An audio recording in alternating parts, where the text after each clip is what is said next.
Fiji is currently presiding over COP23 and leading advocacy in the region as well as globally. Our next session will look at the role of financial inclusion in the wider global context of climate action, with our key panelists speaking to the nexus of climate change, sustainable finance, and financial inclusion policy and regulation.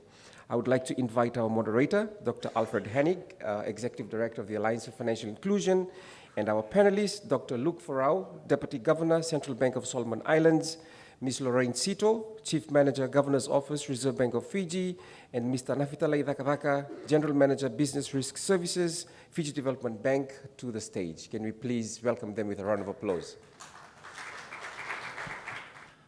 Bula. Yeah. Good morning to this panel, which I think is now giving us an opportunity to discuss together in this room how we can now integrate this topic, and particularly some of the learnings that we have picked up along the way into a broader global discourse. This is, of course, a broader global financial inclusion discourse, but apparently it is also a broader global climate change discourse.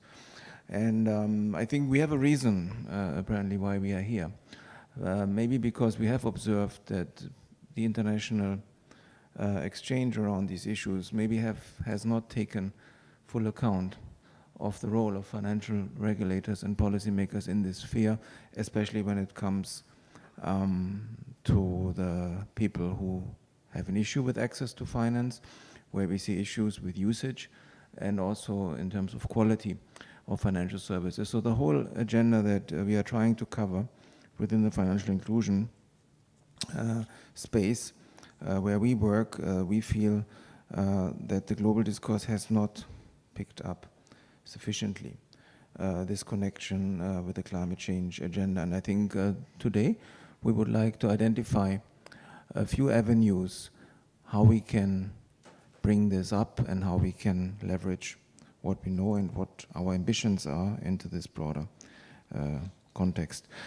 We have 75 minutes for this session, which I think is quite enjoyable. It's a comfortable space for us to discuss, and it will allow us to not only to hear from the panelists, but definitely also get your views and your ideas on how we can leverage. This is also particularly relevant because we want to walk away from this place tomorrow or the day after tomorrow with what we call the NADI Action Agenda.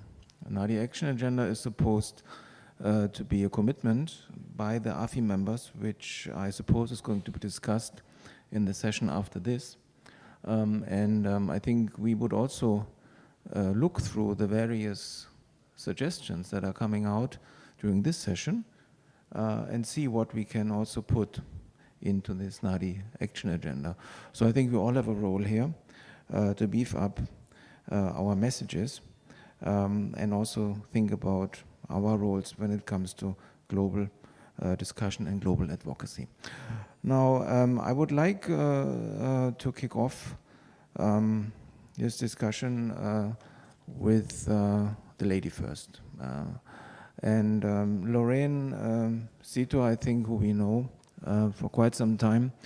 I found last year that you are not only known to us in your role as a staff of the Reserve Bank of Fiji and even as the chair of AFI's Budget and Finance Committee, but you also play a role in the COP23, where Fiji, in fact, takes a very important role in terms of chairing this very important international initiative. So Fiji held the presidency from 2017 to 2018. And I think next week this is going to be handed over to Poland in Katowice. Lorraine has been very active in this COP23 process, the negotiating process, and also advocating for developing countries, for emerging economies. Now, Lorraine, in the context of this, let me just ask you this very small question, which maybe requires a more comprehensive answer. How can the COP process advance the green financial inclusion agenda. In other words, what we are discussing here in these 2 days. So how can the COP process advance this green financial inclusion agenda, please?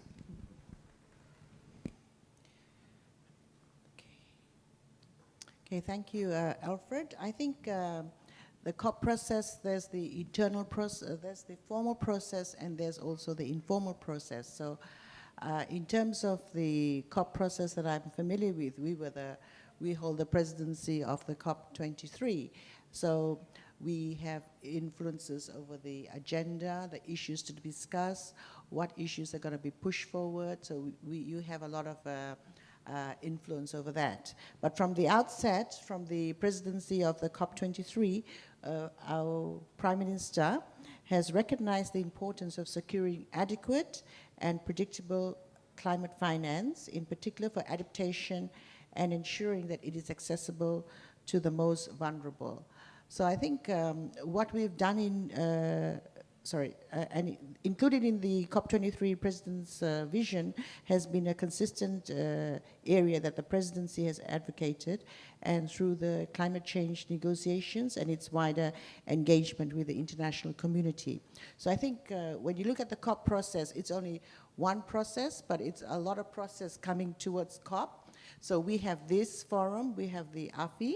So what we can do is we can look at the decisions of the Paris Agreement and what we AFI members can use from that to advance the agendas for themselves. And also in this COP process, there's a lot of, I think, diplomacy and networking as well as politics involved. So you form alliances with people. Like in the Pacific, we have the Climate Action Pacific Partnership group, which meets every year. We've been meeting last year, this year, and I suppose we'll be meeting every year now to look at climate change issues. So there's lots of forum that we can do that. This is one. We're meeting here now as members, and there's other issues as well, other fora that we can use as well. And in particular, in Bonn, we had the Telenor Dialogue, which was the first time that we had the parties, the non-parties, the governments and the stakeholders all together speaking on climate change issues. So I think it's the networking and pulling together of resources, forming strategic groups, and lobbying for what to put on the agenda. Can I just ask, this discussion that you just mentioned, where all these stakeholders came together, was green financial inclusion a topic you discussed?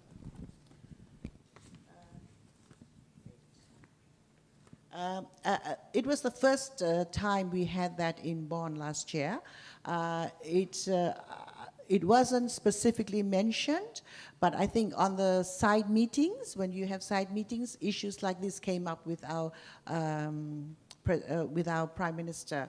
When we have the bilateral meetings, they do come up, like green finance, what's happening, how we can help you, especially like countries that have a lot of funds, like Luxembourg, etc. And even some of the international agencies like ADB, EIB, our Prime Minister had meetings with these people bilaterally, and you know, the offer for assistance, what we can do, what are you doing in Fiji, you know, and they gave, and they do point out areas where people can help you, consultants can help you put together projects, etc. Yeah, thank you, Lorraine. I think we will come back to you later when we look at the question how the Fiji government can now help facilitate our process. But before we get there, maybe we hear from Luke Forau, who is actually from Reserve Bank of Fiji, so a regulator, who is also dealing with these issues. Now, yesterday, and I think even during the conversations around the dinner tables, I think we have a couple of initial conclusions from this forum. One, I think, comes out from the poll, which we have carried out yesterday when we actually asked about the role that financial regulators can play in this. And I think there was a majority in the room that felt that financial regulators should play a supportive role in promoting green financial inclusion and really becoming active in this field. But there was also, I think, 1/3 of the participants who even felt that the regulators should play a central role. Yeah, so I think this was the outcome. Would you agree from the viewpoint of the Reserve Bank of Fiji, Luke? And also, when you answer this question, of course, my question to you as a NAFI member institution is also, what do you see as the role AFI can play in contributing to global climate advocacy? So 2 questions, one on the role, what's your view as Reserve Bank of Fiji? The other one, what do you think can AFI do in order to leverage this? Thank you, Alfred. Just correction, I'm from the Central Bank of Solomon Islands. Yeah, on the question of green finance or regulator playing a role in assisting the green financing, I must say that back in the Solomons, as a regulator, I'm in a dilemma. You know that Solomon Islands is surviving on logging, and as the country manager for BSP was saying yesterday that they have a financial exclusion by design, which their bank does not encourage loggers, or they do not take in loggers customers into the bank. Other banks as well, they also fall in the same category, except for one, and that's the one that we are dealing with. Anyway, I think from the point of as a regulator, I would say that from our context, we will be in a supporting role to ensure that green financing goes ahead. And if there's anything that the central bank can do to support this space, we will always support that one. Now let me come back to the role of AFI in the international arena. Yesterday we heard that Deputy Governor Isala was quoting from the Honorable Prime Minister's statement that regardless of whether a country is rich, wealthy, or poor, we are in the same boat. And if I may add, that boat is the planet Earth. And the White House paper is due to be released next month on climate change. And one of the news agency managed to grab hold of the report, probably the sneak review of that report, but it says that the Earth's climate is now changing faster than at any point in the history of modern civilization, primarily as a result of human activities.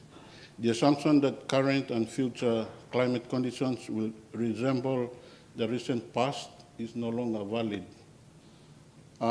That report concludes with by saying that hundreds of billions of dollars and hundreds of thousands of lives will be lost if climate change isn't met with direct action, not indirect, but direct action.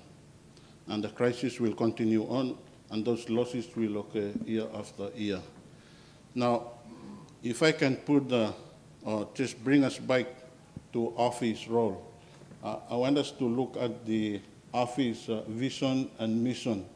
I guess that's where we should be based our attention to. Now, the vision states that making financial services more accessible to the world's unbanked. And the mission states that to empower policymakers to increase access to quality financial services for the poorest population. Now, I think AFI all this time has been playing its role, focused mainly based on the vision and mission. And I think the platform upon which AFI was founded on has proven to deliver the tangible results. And the model which AFI was established on focuses on country-led strategy, which in my view, that's very good. Now, from a perspective was coming from a very small developing island states, whose contribution to what I call climate destruction is very insignificant, but becomes a victim to this climate change. It is imperative that action to reduce the impact of climate change are pragmatic and contextualized. Now, ladies and gentlemen, the adverse impact of climate change is real. The international community has been and still actively participating in supporting vulnerable countries to come up with not only solid adaptation and mitigation policies, but also involve communities in awareness to change the mindset towards climate change. Now, the most vulnerable people we know that to climate change are mainly those with little or no access to financial services or products, as we heard from yesterday. And we all know that the majority of these people, they live in developing countries, and not to mention the small island states like the Pacific Islands. Now, in other words, the local capacity of these vulnerable people to adjust and respond to the consequences of climate change depends on the ability to mobilize their asset base. And one of those asset base is the financial asset or financial resources. Now, research has shown that individuals with strong financial assets, they are able to cope with climate change risk and adjust accordingly. Now, against this background, AFI has a competitive edge in the financial inclusion space. AFI is in a good position to partner with other international organizations to join forces with vulnerable states to help support countries strengthen their adaptive capacities. I'm seeing two areas that AFI can play a significant role in the international community. And in fact, these are the two lacunas that I found in the literature. The first one is, if you look at the current support provided by the international community, it goes down as far as to community levels. That means the household or the individual levels, there is still space for AFI to come in there using the financial inclusion tool. The other space is, of course, building the financial asset base of individuals or these households. Like in the vision, we are trying to make everyone have access to financial services.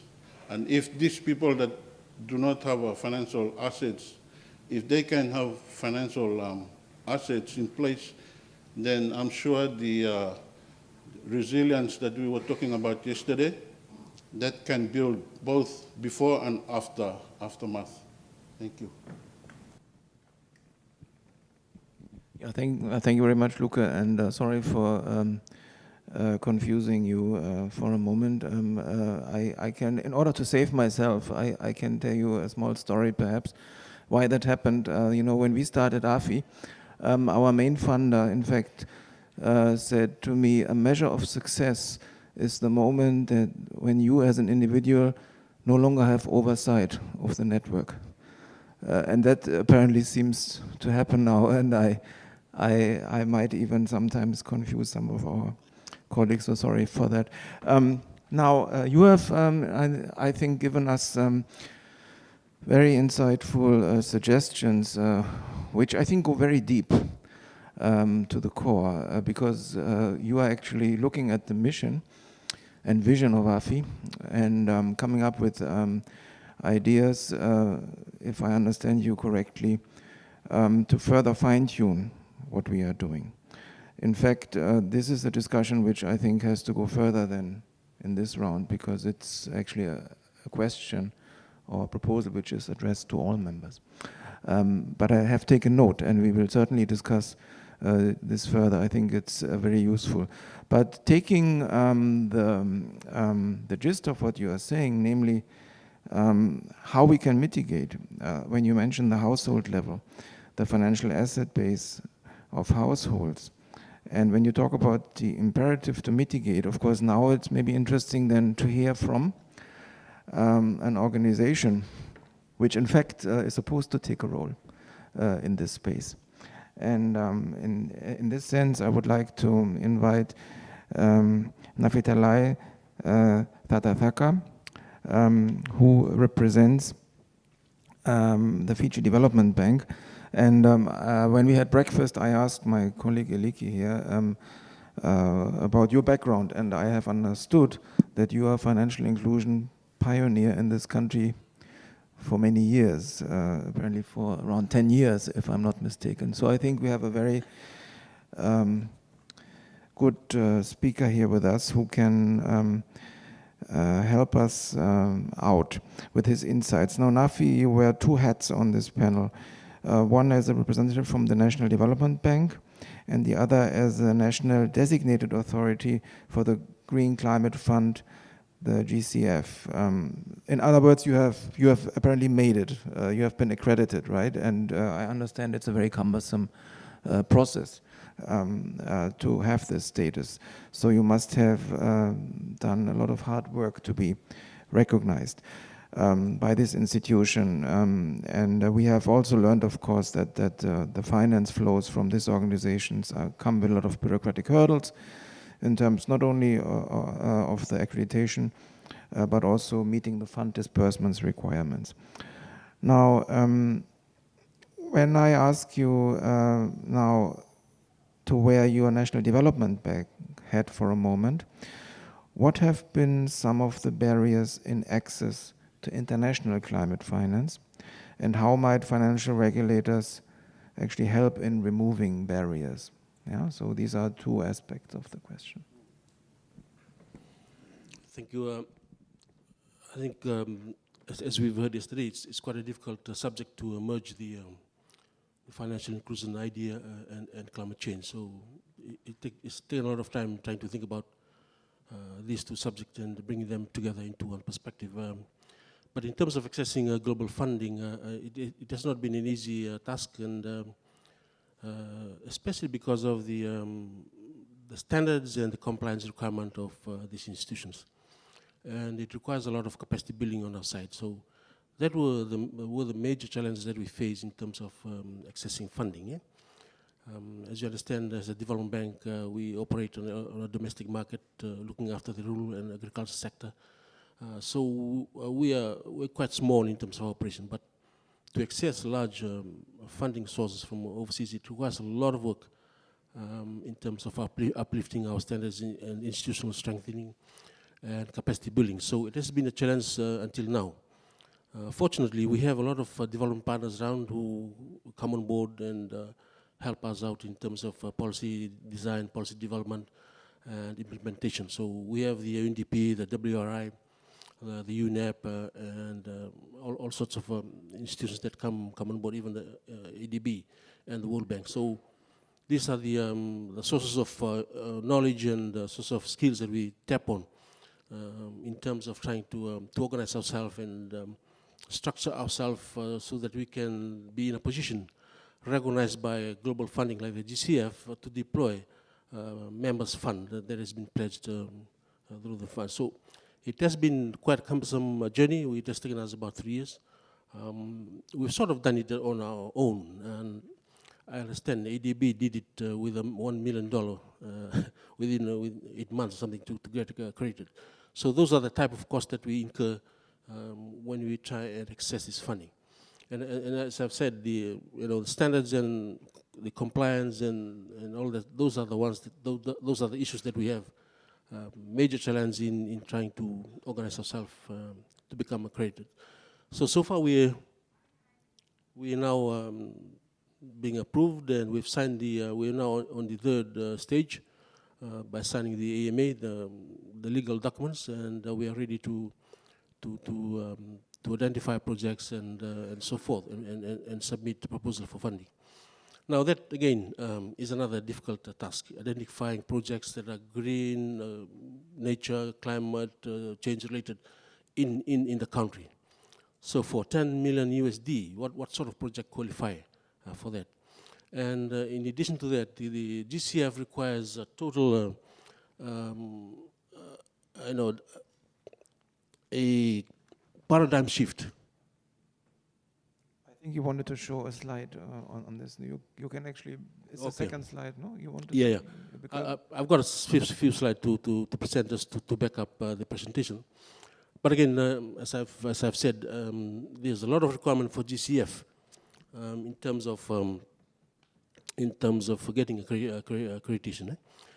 It's a long drawn exercise, and we've managed to get through the first stage. Now, just to bring in the subject to ground, we have identified a project called Agro PV. And we've worked with the COICA, the Korean International Cooperation Association, and there is an envelope which is a delivery partner. They've got a Korean Development Bank, which is also accredited GCF bank, and there's a government of Fiji through the EFL, the Electricity Authority, the landowners through the TLTB, and even a tourist market. So this is multiple stakeholders involvement. In terms of this development. So it's a solar panel PV project that is going to act as a greenhouse for farming development. So you can see the concept on the screen. We will use this on a barren land, unused land, and bring in modern technology in terms of farming. So tractors and everything can go under those panels. So that is the concept. And the agreement is that we're going to produce 5 megawatts of power through the IPP and APPA agreement with the IFL, and it's going to cost about 25 million US. And the project funding through blended finance. And the component, there are 3 components. One is the IPP, the actual production of power. It's going to cost about 17 million. And GCF through that is 10.2, and private funding as equity is 6.8. So that's the first component of the project. The second component is the agriculture, the actual agriculture development. There's also debt involved, debt portion of through the accredited entity. It can be a co-funding. It can be a debt funding from other banks or other financial institutions. It has a grant element of GCF, and even COICA is willing to bring in funding into component 2. And component 3, the technical assistance is about 3 million. Again, there's a grant portion from GCF, and there's also grant from the COICA association. So that is the kind of funding, the blended financing that we are going to be involved in terms of funding this sort of project. Now, I was talking about the paradigm shift. GCF emphasize a lot on paradigm shift. There must be a paradigm shift. It's not business as usual. There must be a total change in the whole concept. So if I can just go through this project, sorry. Okay, that's the end of it. Okay, currently, the current paradigm, with the current agricultural development, we see that there's a high dependency on imported fossil fuel, which leads to climate change. And the climate change worsens the biodiversity. And with that, it decreases in land utilization, food shortage, and worsens the quality of life. And then it decreases productivity. But with the new concept, under the new project, there's a paradigm shift in terms of using renewable energy, which will lead to replacement of imported fossil fuel, increase in energy source, a better utilization of land and farmland development, which increases a security in food source and increase in income in terms of the vulnerable communities. And then it strengthens residents' resilience in terms of climate change. So that's something, the paradigm shift is very important, that when we present a project of funding, we must convince GCF that there's some changes in the way we do business in Fiji. So it's not business as usual, but there must be a paradigm shift in terms of the project going forward. So I think that I've got a few other slides, but I'll stop at that. But I hope I've given a fair idea on what we are going through and the type of project we need to fund and how we're going to develop our internal policies in terms of mainstreaming the standards and the compliance requirement by the GCF. We talk about the JC policy, we talk about procurement policy, we talk about the anti-money, anti-terrorism. Those are the sort of high-level type of policy that now is being implemented by Development Bank to ensure that we are ready in terms of implementing this. So now we're going to mainstream those policies within our normal business operation in terms of agriculture funding, SME funding, and other projects that we do fund. So it's a lot of work, and we're still in the process. We hope to finalize this project probably by mid of next year or end of next year. So it talks about developing the vulnerable communities in terms of agriculture, earning income for the communities in the villages, and we're developing a good project in terms of production. We're going to supply the hotel guests in Fiji. We're still importing a lot of agricultural product at the moment. So we want to address the net import in terms of vegetables and the agriculture product that we're still importing at the moment. So it's a multi-stakeholders, multi-sector development, and looks at the holistic approach and in terms of development of such project. Well, thank you very much. Also, thank you for, in fact, bridging the gap between what has come up on this panel in terms of the demand and apparently what the supply side can do. Now, just going back quickly to you, Luke, you outlined some of these pressing needs in a small island economy. Now, the question, again, very short question, is how can then the global visibility of green financial inclusion support your country? Do you have any hopes in this regard? Are you optimistic? What are your views? Thank you, Alfred. I guess perhaps we may need to revisit the notion of development or approaches to development. May need to be revisited. In this regard, what I'm observing at the moment is that international donors, they come in with climate fund, and then there are other donors, they come in with development fund. It raises the notion of there are two continua. At one extreme of the continuum is climate fund, and the other extreme is development fund.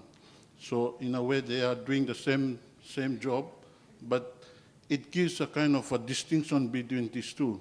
Now, in my view, if we can, because climate change, there is no reversing climate change. It's going to happen, it's happening, and it will happen. There's some more impacts coming up in the future. So what I'm suggesting here is that if climate change can become an integral part of development process, then those funds supposed not to be categorized in all sorts of forms, but call it just a development fund, but it's also embedding the climate fund, climate aspect of it. Thank you. Thank you so much. Now coming back to Lorraine and your role that you have been playing, and okay, now you're handing over the torch to Poland in the COP23 process. Nevertheless, you will remain in this process. So how can the Fiji government help facilitate the process, and what are the specific steps you would recommend? Thank you. We will hand over the presidency of COP23 to Poland, I think this week. And so that will somehow limit our ability to influence the negotiations agenda for the upcoming meeting. because when you hold the presidency, you hold the presidency, right? However, COP23 is all about negotiations.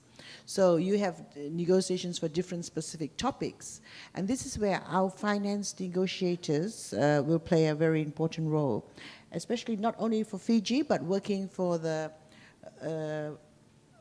negotiations from the PCIDs. And then we also have things like PIRI. So, and also the other vulnerable countries. And we need to look for hooks to reference financial inclusion as these negotiators engage in the climate finance negotiations. And I think we all, in terms of Fiji, we, as a country, we now have a department in the Ministry of Economy looking at climate change specifically. We have the Ministry of Environment, we look at climate change. So there's a lot of areas looking at climate change. So I think we need to just ensure that the synergies are there and there's collaboration, and then it comes up to the national level, and the agenda is taken further, not only from Fiji, but also to the other Pacific Island meetings we have, like the finance ministers' meetings, where issues like this can come up about, how we can use climate change funds, and also maybe have we've had a green bond. There's been talk about having a blue bond for the Pacific, because we're all surrounded by ocean. So those are some of the issues that we need to have a common ground, and Fiji can push that through the negotiators, and also by ensuring that climate change remains on the agenda all the time. Because once you sort of take it off the agenda, it probably gets forgotten, and it's very hard to put back on the agenda. And also any COP meeting, it provides the excellent forum for advocacy and engagement with especially non-state actors through numerous side events and meetings, and they showcase important climate change initiatives, and in that role, in that sense, AFI could promote discussion on financial inclusion in this fora. Also, in terms of what AFI and Fiji can do, is that as we take it up to the national level, you could assist by putting information notes out and sending it to the countries, so that they are always, so climate change is always in their space and probably in their face all the time, so that they know that that's something that's very important, and it's everybody's responsibility to. Thank you. No, thank you. I think we have also taken note, putting out information notes, putting it into the face of everyone. Let me just pick up 2 points, and then I have to come back to you with a very brief question. So you are mentioning a paradigm shift in your presentation. You are talking about, Luca, about the revisiting of the development concept as such. No? So there are apparently a couple of fundamental changes needed, which goes as far as changing mindsets even. No? So I think we need to think about this profoundly. Now my question to you is, since you have seen the COP23 process throughout the last year, what else is needed? Do we need to form new alliances? Are there perhaps groupings that we can work together with?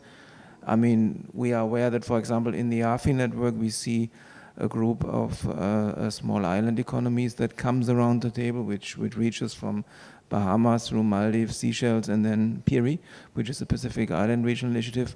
Is that something we can mobilize, or do we have to maybe tap other resources, activate other channels, other groupings? What is your view after having seen this very complex network out there? What is needed? I think when you look at the groupings they have, like we call the PISIDs, Pacific Islands, Small Island States, and all that. But I think, you know, we have common characteristics with other small countries as well, not just with PIRI, but with the other ones like Bahamas, the Maldives, etc. So I think it's when you have more of this consolidation, I would say, of these small island states, then you come to a common ground, because the characteristics are very similar. It's only the intensity, or you know, of the severity of the climate change issue that will come to play. So I think as the small groups get together, they will form a bigger group, and when you have a bigger group, you have a bigger say and a bigger influence. So I think that's where maybe AFI can look at how they can sort of like bring common groups together for some climate change, and how it cuts across some of the, even in AFI, how climate change cuts across some of the working groups, you know, like just not have just a working group just for climate change, but how it's influencing gender, maybe SMEs, etc. So maybe that could be a consideration. Well, thank you very much. I think this is also food for thought. We are going definitely to discuss this further, even maybe in the next session.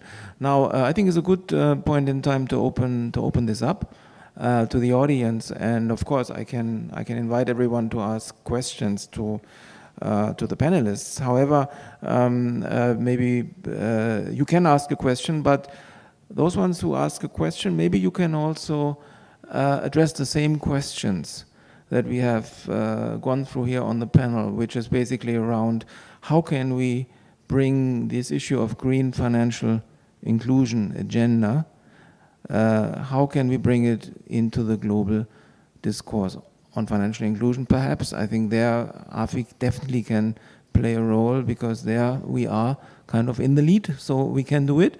But how can we also bring it into the global discourse on climate change?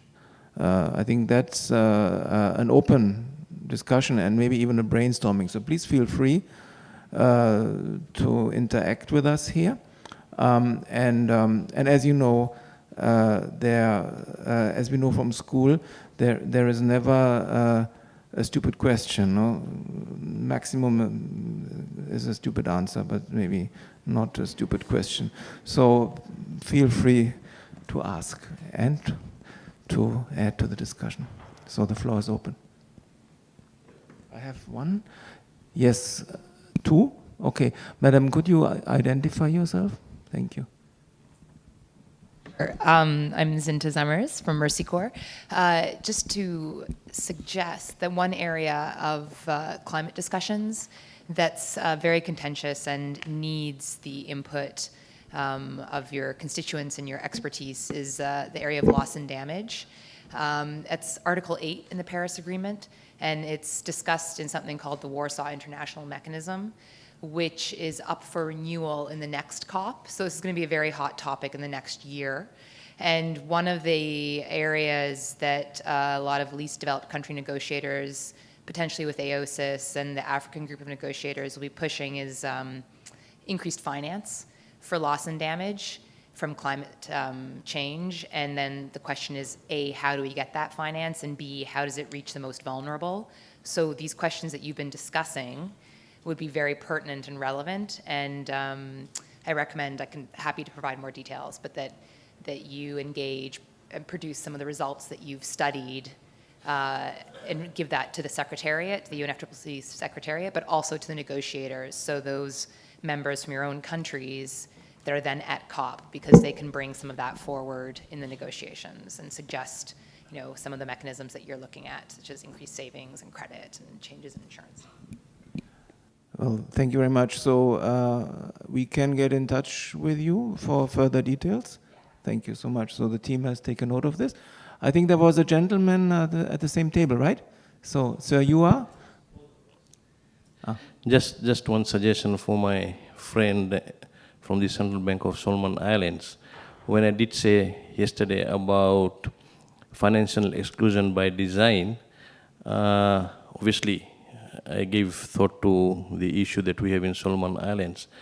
And that's the reason that, to inform you, we do bank a few of the biggest loggers and sawmillers in PNG. What we have done there is that there is a partnership with the regulator, the forestry department, which oversees a very structured and sustainable replantation program as well. It's just not about harvesting the forest, but then bringing a new set of plants in as well. And where our customers comply with that program, we are more than happy to deal with them. Before you come in, you are again from which organization? My name is Harun Ali, and I'm the country head for Bank of South Pacific. Oh, okay, thank you so much. Yeah, thank you. In fact, we have BSP, we have such, in the Solomons, we have a couple of sustainable logging companies that are also under that program with BSP. Thanks. Yeah, before we come to you, let me maybe go just to the other side. I think from the World Bank, we have an intervention. Thank you. The Bank of Fiji was making in terms of blending of finance. I think you are very correct in noting that as climate finance and environmental finance has come on board, the fragmentation of finance in the countries has increased tremendously. Some of the smaller island countries we've found have 50 different projects in same areas coming in from different agencies, which is a lot of administrative burden on them.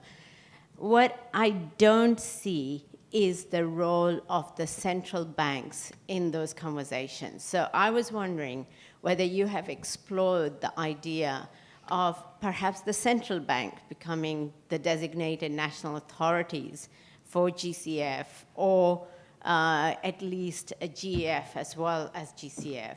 Because that way you actually have one conversation on finance. We've sort of tried to make sure that any of our IDA projects, but also any of the projects that we do for development have ministries of finance, or in the case of Fiji, Ministry of Economy, in a lead role, because it helps with the coordination. And in Samoa, the central bank is also there. But I think this is a critical role which you can play in blending finance and really making the finance as efficient in terms of delivering the outcomes as possible. So that's really a question for two of you that are there and others in the room. My second, please, can you sort of call it green and resilient inclusion rather than just green? Thank you. Okay, thanks for this addition. Colleague Klaus, you want to react immediately? Yeah? I just have a question to Lorraine, which also addresses how can we bring this topic to the fore. Lorraine, you mentioned the Talanoa dialogue, which your government has instituted in this COP process. And the question would be, would it make sense for AFI to make a submission to this? I don't know. Who reads that, and what is the impact of submissions? Maybe you could explain a little bit more the process and its potential impact. Who's the audience? What happens with those submissions? Before you come in, I think I now have to organize this because otherwise this goes out of control. It's very, very dynamic. So we have 2 points from the World Bank which I think need to be addressed. One goes straight forward to the regulators in the room, who apparently would like to respond to that. The other one is a suggestion regarding the terminology we are using, which I think is taken note of. And then we have another question, which I wanted to bring in first, and then we go back to the panel. So please, the gentleman with the white shirt, please. You are from? My name is Raj, and I work for Sugarcane Growers Fund. Probably my chairman is here, whether I should pose a question or not. But anyway, something that World Bank has said about the regulators, and we have seen that happening in Fiji. The regulators come way back to set up a microfinance units in the bank, and that has picked up well. Now the point here is, yesterday's, if you look at the presentation, the uptake in India, I suppose, was 100% uptake was there when there was a full subsidy being given. Now, then Shalene yesterday asked, where is the sustainability? The question here is, I come from a sugar industry for Fiji over here, looking at almost $65 million is given by government in the subsidies and grants.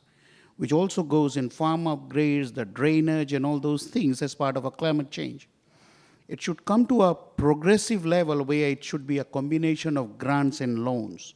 So that part of the grant could also be diverted to other areas of getting the insurance premiums paid and getting the risk transferred to another level.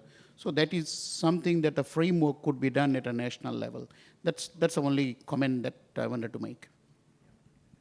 Okay, thank you very much. Now we have the questions to the regulators, and we have Klaus' question, which is directly going to Lorraine. But perhaps, are there regulators in the room before I ask my fellow panelists here who would like to address the question from the lady from the World Bank? So we have David from the Kingdom of Eswatini.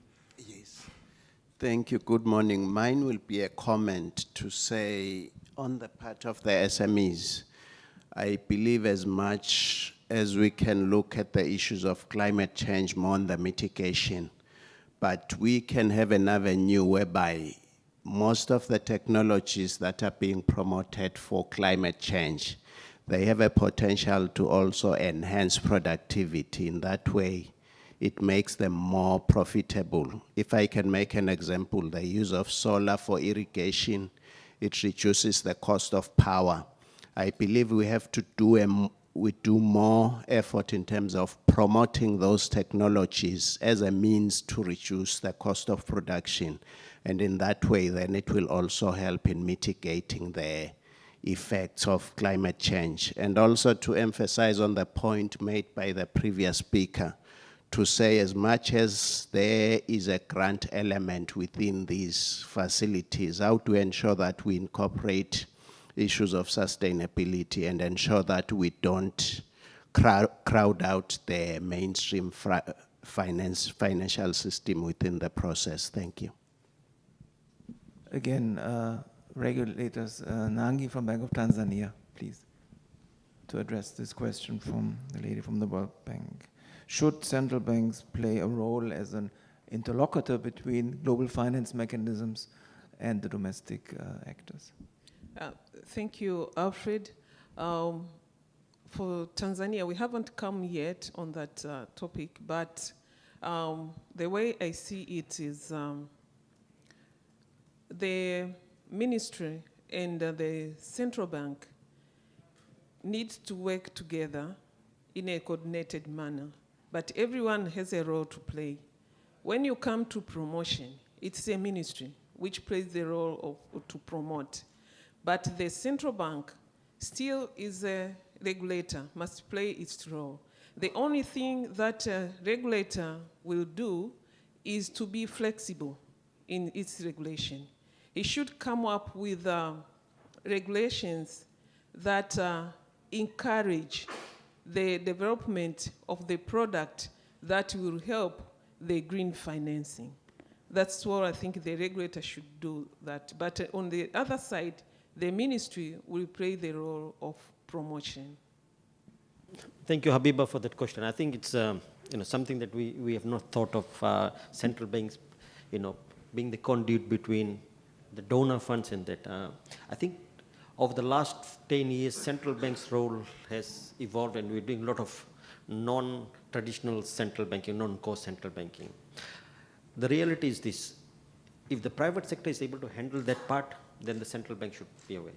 Central bank should only come if there's nobody else who is able to handle that role. So in the case of Fiji, there's FDB, and at one stage I thought ANZ was also considering. So if there's the private sector can take it, I think we have to also be careful about moral hazards if central bank starts doing all those things. But I think the last point that I wanted to say is that I still feel that if it's still handled by the private sector, there should be some coordinating mechanism that central banks can work with or work in collaboration with the private sector. And I'll leave it to them. But it's something we can discuss further, I'm sure. Thank you so much, Governor. Can I ask you, what is your view on this?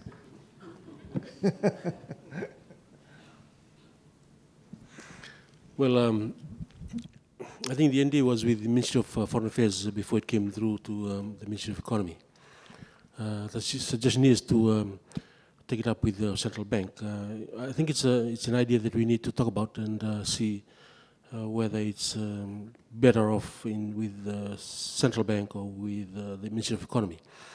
But in other countries where we see that most of the other countries, they have the NDAs under the Ministry of Economy. So I think there's a trend that we follow. But we need to look at it, whether central bank would play a much better role in terms of become the interface between Global Fund and the credit entity. And I think they've got a lot more wider knowledge and capacity in terms of handling this. I think I do support the idea. Because the Ministry of Economy has got a very direct role of being a custodian of the funding and the budgeting and all that. And in terms of the actual contacts, the operations, and that, who has got a more wider network in terms of facilitating such programs. Thank you. Thank you so much. Maybe the last statement on this specific question from Solomon Islands, Deputy Governor. Yeah, on the same question. Thank you. Yeah, from our experience, we have a ministry called Ministry of Development and Aid Coordination. This ministry, one of its role is mainly to coordinate funds from development partners. And this climate change fund is coordinated by another different ministry altogether. So there's a problem of coordination in that regard. So that's where the problem comes in. You see one community, two or more than two projects or funding agencies overlapping their activities in that area, end up some of the projects never complete. So the idea of coordination, I think it's very important, and whether it be placed in the central bank, as Governor Arif was saying, we haven't gone that far in terms of discussion, but we have had one project being managed by us in the central bank, a World Bank project, and it has lapsed already, so we stopped there. We didn't take in any more. Thank you. Thank you. So let's come back, Lorraine, to Klaus' question, which was directed to you, and I think his question was basically, should or could AFI make a submission to the COP process? Yes, AFI can make a suggestion to the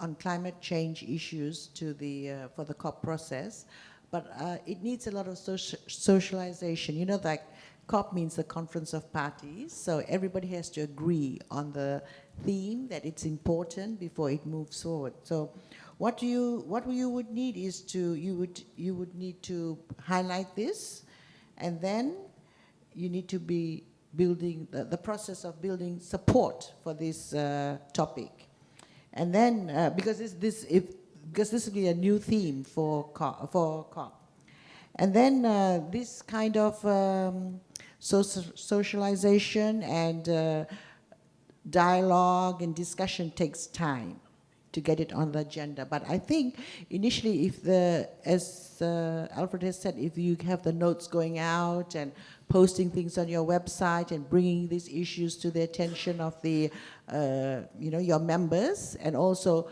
as you form your alliances with other international bodies that do similar work, like you work with people like ADB or even IFC or other international organizations, and also within your own network, where you so that the voice is a bigger voice, and you got a lot of people agreeing to the issues, then it will come to the table. As I said earlier, such issues like on climate finance, like climate change issues, especially to deal with money, you can write directly, I suppose, to the Standing Committee on Finance, or you can write to the Secretary General for UNFCCC, and you bring it to her attention that you'd want something like that. Then it filters down, and it's also filtering up, in your membership. And I think that's how you will get the awareness promoted effectively throughout your throughout the organizations and the media, etc. Okay? So, Klaus, do you have another one? Please, go ahead.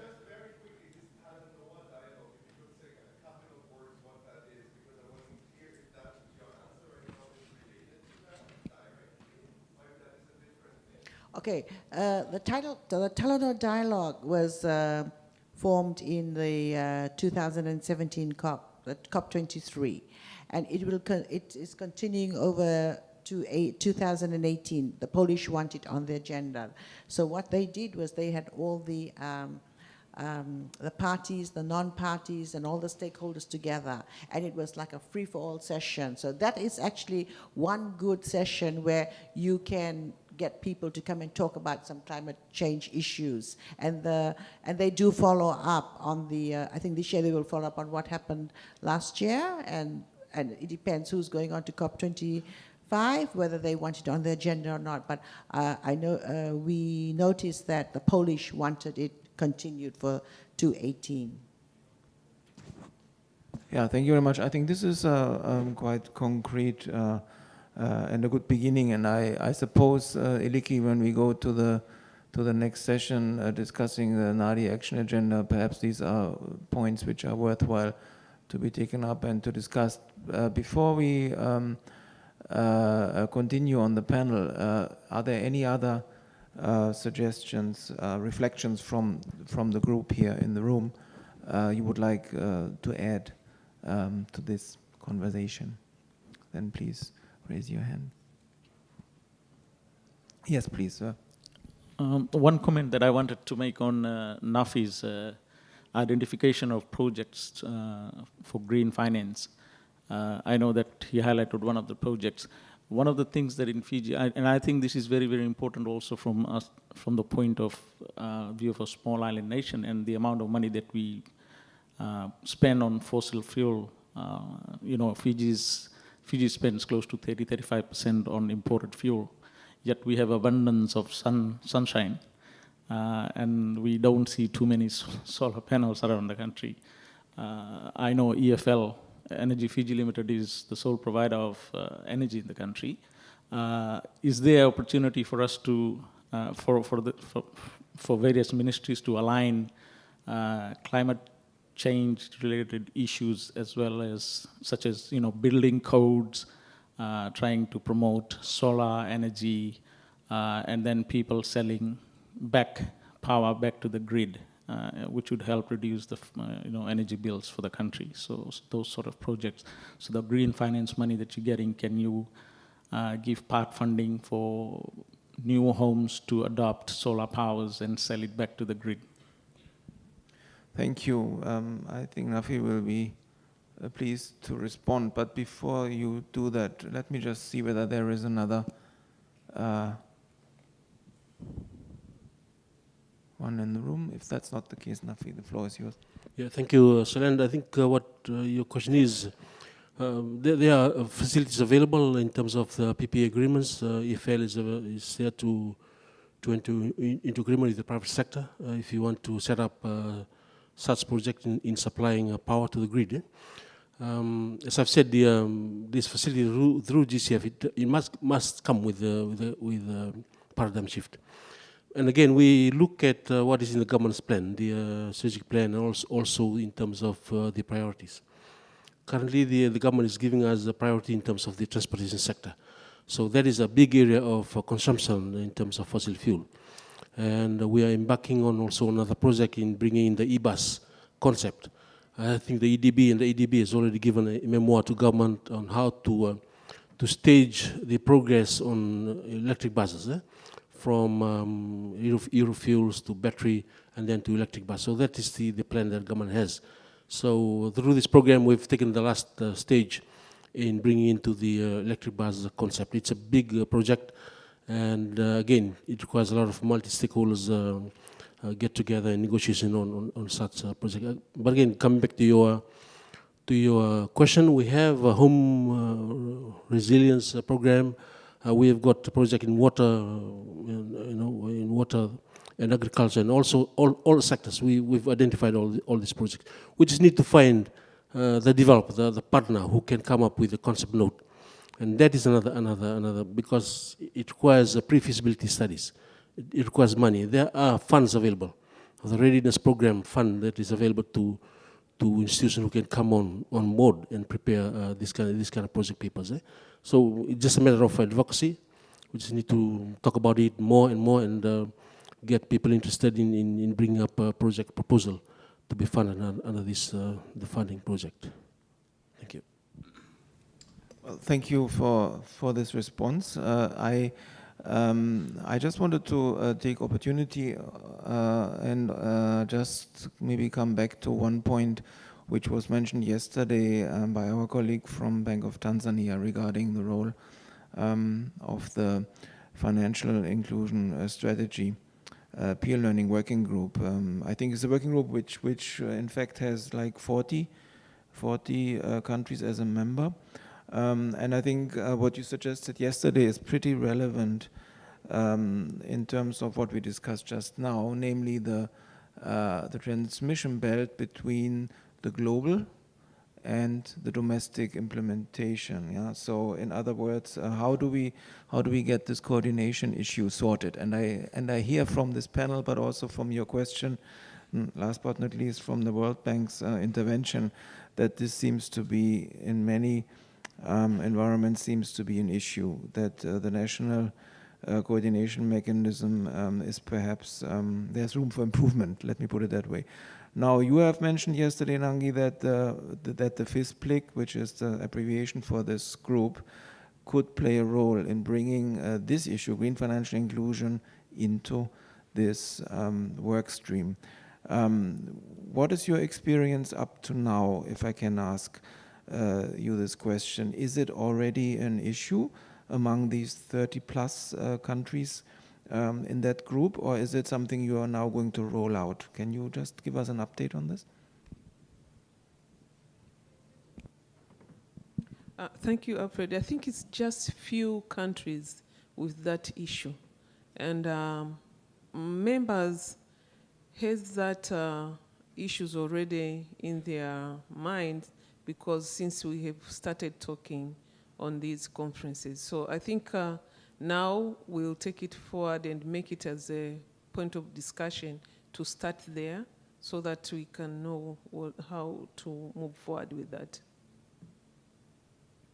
Okay, thank you. So we will possibly then hear from you during the next working group meeting, which is in around March this year? Exactly. It should be one of the agenda. Okay, yeah. Very good. And then we will most likely report back to the global community in Kigali in September, right? Exactly, yes.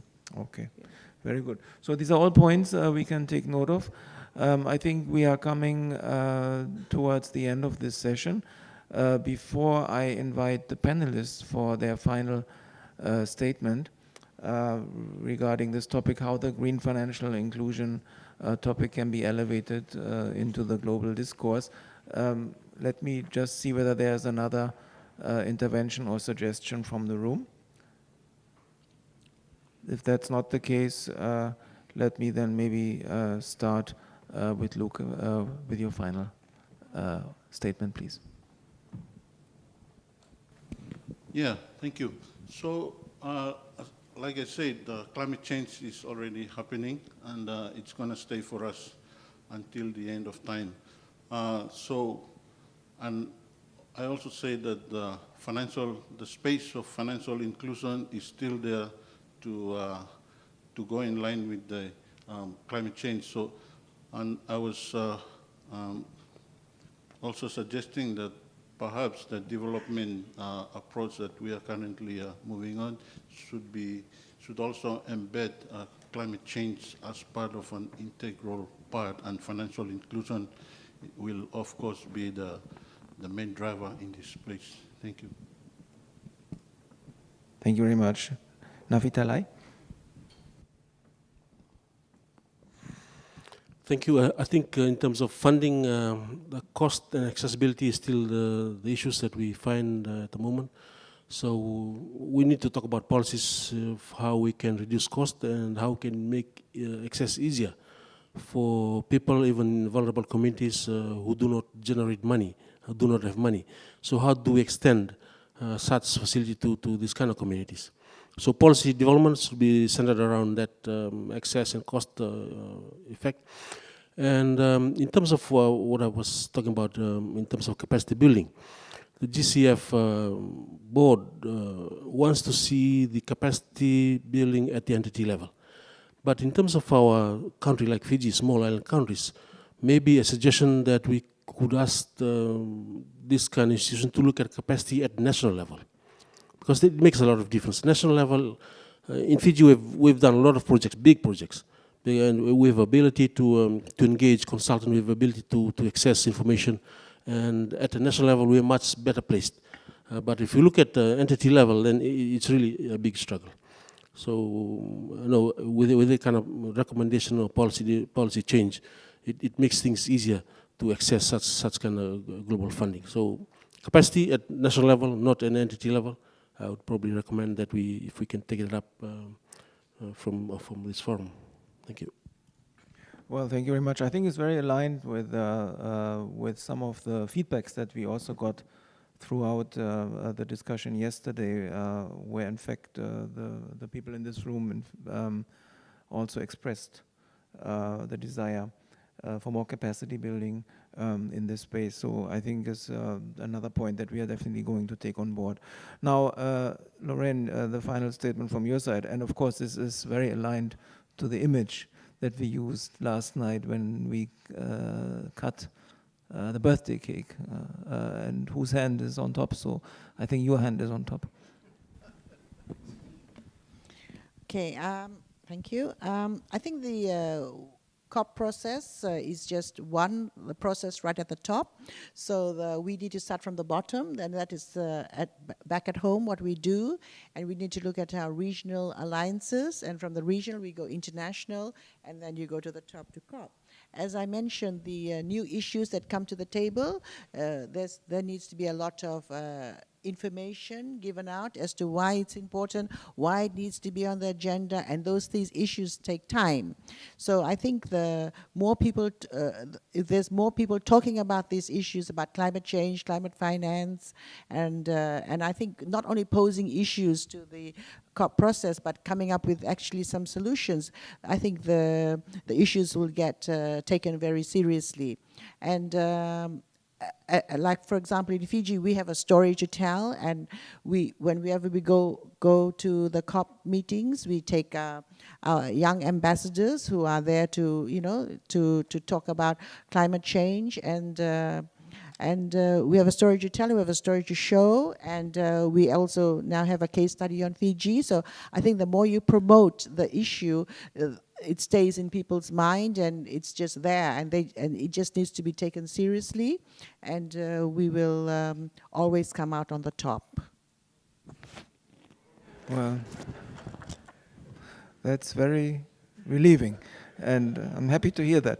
Now, but seriously, I think this is a very important statement, and I think I would like now also to look at our team on the other end of the room. I think we have received a couple of very interesting suggestions.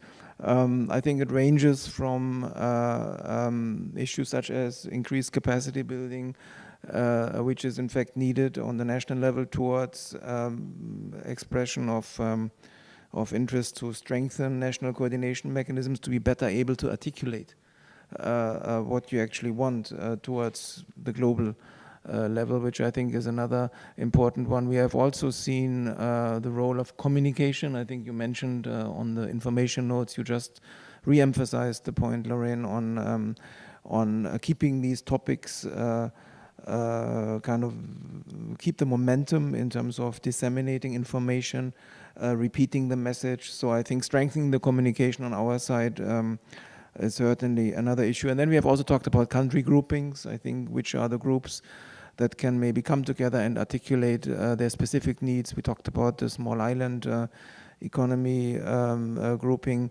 There might be other groupings with and beyond the AFI that we can maybe tap as a potential resource to help us. And then I think you also mentioned the the diplomacy that is needed in a partnership process of the kind you have mentioned with the COP, which I think we would have to move slowly but surely towards more visibility and ultimately also recognition of the work that we are doing. So I think I would like to leave it with this at this stage, and thank everyone for the participation in this discussion. I hope it was useful for everyone. And first and foremost, of course, I would like to thank our panelists and give them a hand of applause for their... Thank you so much for the preparation. We always know this is challenging, and to come here and to speak. Thank you very much for making these contributions, and see you later. I think we now have a coffee break, isn't it? Anyway, thank you so much and see you soon.